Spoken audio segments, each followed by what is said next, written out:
কেমন আছেন? Welcome to my channel. আমি কার্তিক মালিক আপনাদের মাঝে আবার চলে এলাম ছোট্ট ব্লগ নিয়ে। এই এখন কাজ করা হচ্ছে, গোল্ডেন বাংলিতে ডিজাইন করা হচ্ছে। দেখো, দেখতে পাচ্ছ ডিজাইন করা হচ্ছে। ডিজাইনটা করছি, তারপর দেখাবো আপনাকে কী ডিজাইন করা হচ্ছে। এতে প্লেন বাংলি দেখতে পাচ্ছ, এইভাবে ডিজাইন করতে হবে। তারপর কেমন আছেন?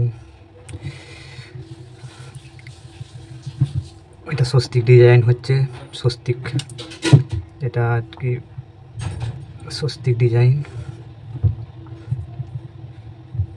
এটা স্বস্তিক ডিজাইন।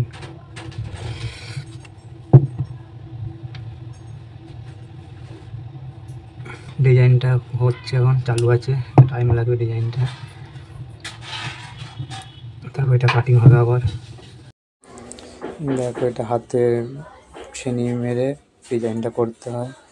স্বস্তিক ডিজাইন হচ্ছে এটা, গাড্ডায় ভরে গোল্ডেন বাংলি। ডিজাইনটা কেমন লাগছে বলবেন বন্ধুরা।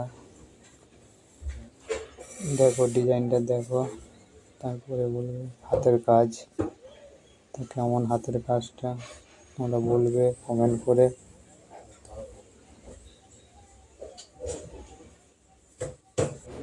এভাবে ডিজাইনটা করা হয়, তার ডিজাইনটা কেমন হয়েছে তোমরা কমেন্ট করে বলবে। ভালো লাগলে ভিডিওটা, চ্যানেলটাকে সাবস্ক্রাইব করে রেখে দেবেন বন্ধুরা। Thank you.